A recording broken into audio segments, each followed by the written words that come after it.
Halo guys, balik lagi di Sugoi Anime TV.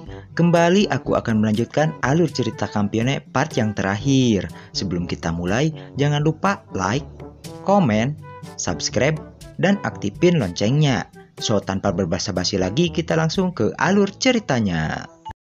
Beberapa hari setelah pertarungan dengan Perseus, Liliana yang telah bersumpah untuk mengabdikan hidupnya pada Godot, kini bersekolah dan masuk di kelasnya yang sama dengan Godot. Lalu sesaat akan pulang, Godot mendapati surat undangan yang memintanya untuk datang ke ruang klub upacara minum teh. Singkatnya, dia yang didampingi Liliana pun datang ke tempat tersebut. Di sana ia berjumpa dengan Maria dan temannya yang bernama Seishuin Ena. Ena sama seperti Maria, yakni seorang gadis kuil. Lalu secara sepihak, Ena berucap bahwa ia akan mengabdikan hidupnya untuk melayani Godot. Selanjutnya, Ena meledek Godot jika sebelumnya ia telah memiliki 3 kekasih, yakni Erika, Maria, dan Liliana. Namun Godot menyela jika ia menganggap mereka hanyalah sebagai teman. Mendengar itu, Liliana dan Maria pun langsung kena mental. Namun tidak lama, Erika muncul, di mana Ena yang melihatnya, kemudian mengajak Erika untuk mengobrol 4 mata. Sementara itu, di sisi lain, terlihat Athena tengah kewalahan menghadapi sesosok bayangan yang misterius. Hari berlalu, Erika merasa bingung dengan perubahan sikap Liliana dan Maria. Kemudian, ia pun menemui Godot yang tengah bersama Shizuka. Erika pun mengajak Godot untuk berkencan dan menanyakan tentang masalah Liliana dan Maria. Sesaat akan berangkat, Erika menghubungi Liliana dan Maria untuk memanas-manasi bahwa ia akan berangkat kencan dengan Godot.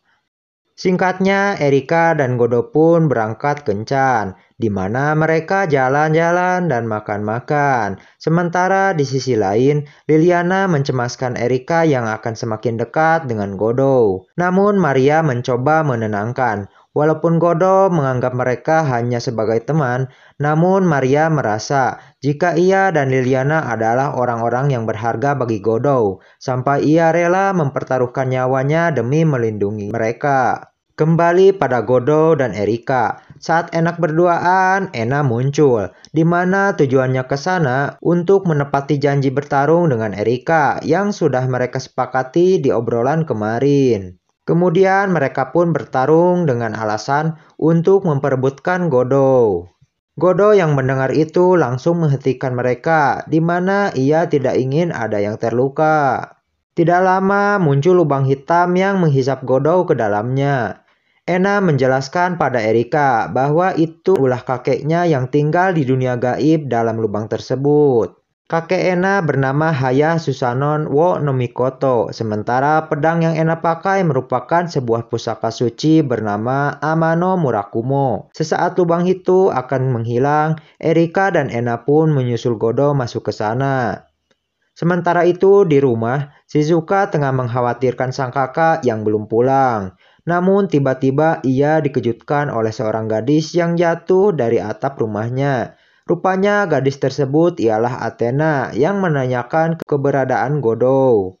Di dunia gaib, Godot bertemu dengan kakek Ena yang telah mengetahui jika Godot seorang Kampione. Di tengah obrolan, ingatan Kampione Godot mulai pulih, di mana dalam ingatannya kakek tersebut merupakan seorang dewa yang banyak muncul di dalam sejarah. Tidak sampai di situ, pedang emasnya pun ikut muncul. Si kakek menjelaskan jika dunia gaib tersebut merupakan pusat ingatan dari masa lalu, masa sekarang, hingga masa depan. Lalu Godot teringat dan menanyakan keadaan Erika dan Ena.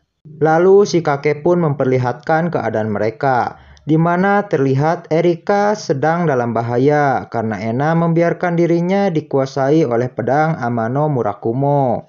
Setelah melihat itu, Godot pun bergegas pergi menuju ke sana. Dan benar saja, terlihat Ena membiarkan dirinya dikuasai oleh pedang tersebut dan langsung menyerap kekuatan sihir Erika, di mana kini Erika diambang hidup dan mati. Di dunia nyata, Maria yang menggunakan indera keenamnya telah mengetahui keberadaan Godo dan Erika tengah dalam bahaya.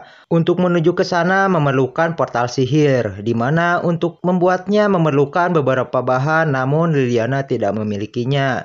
Tidak lama Amakase datang dan menawarkan bantuan. Sementara itu, kini terjadi fenomena aneh di mana langit di seluruh dunia ditutupi oleh kegelapan. Kembali ke dunia gaib, di mana Godo tiba dan menyelamatkan Erika. Kemudian ia membawa Ena yang telah dirasuki ke dimensinya. Di sana Godo berusaha menyerang Ena dengan pedang-pedangnya. Namun Ena berhasil menangkis, akan tetapi tubuh Ena yang terluka membuat Amano Murakumo ragu untuk melanjutkan, hingga pada akhirnya ia pun melarikan diri. Di sisi lain, keadaan Erika semakin mengkhawatirkan. Godo berusaha membawanya ke dunia nyata dengan teleportasi, namun gagal karena ingatan kampionenya masih belum pulih semuanya. Kondisi mengkhawatirkan Erika diperparah dengan udara dunia gaib tersebut yang sangat berat.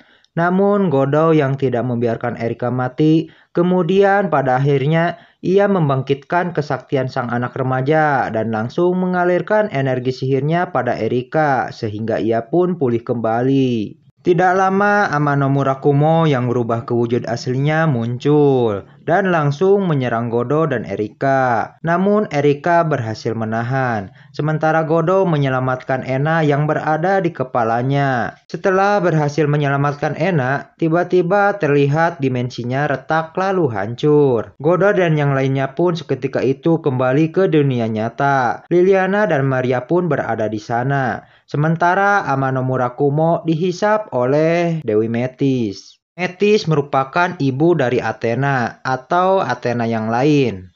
Semua kejadian dan fenomena yang tengah terjadi di dunia adalah ramalan tak berbintang.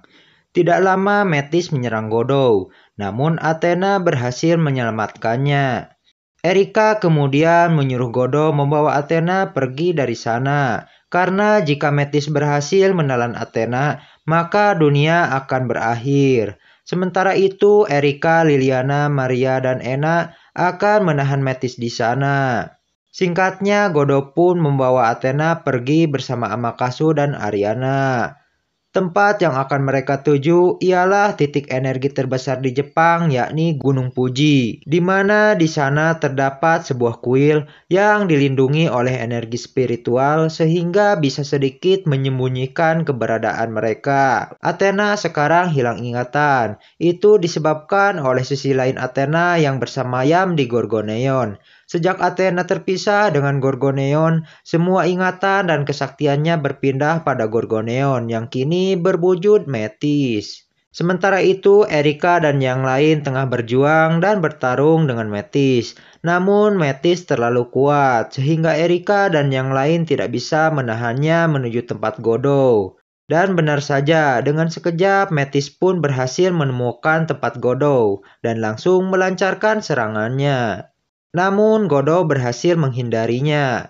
Kemudian Godo dan Metis pun bertarung. Namun Metis terlalu kuat sehingga Metis berhasil menebas Godo dan mendapatkan Athena. Metis kemudian menyerap Athena. Seketika itu ia berubah ke wujud aslinya. Namun Godo tidak menyerah. Begitupun Erika dan lainnya yang telah datang, di mana mereka menyalurkan kekuatan sihirnya kepada Godo satu persatu. Setelah itu kemudian medan pertempuran berubah menjadi dimensi yang Godo ciptakan. Di sana ia berhasil memojokkan Metis. Godo terus menyerang Metis dengan ribuan pedangnya hingga Metis kembali ke wujud awal, yakni seorang loli, dan terpisah dengan Athena. Metis mencoba untuk melawan, namun Athena yang telah sadar kemudian memberikan ciumannya kepada Godo, sehingga seketika itu menciptakan senjata pamungkas yang langsung dihujamkannya pada Metis. Serangan tersebut berhasil mengenainya dan menimbulkan ledakan dahsyat. Metis pun berhasil dikalahkan. Pertarungan akhir pun usai, di mana Godo dan yang lain berhasil menghentikan ramalan itu terjadi. Setelah pertarungan tersebut, Godo hidup bahagia bersama keempat pendampingnya, dan anime pun berakhir. Sebelumnya aku minta maaf jika ada salah-salah kata, ucapan yang kurang jelas, atau narasi yang agak membingungkan selama series Campione ini berlangsung.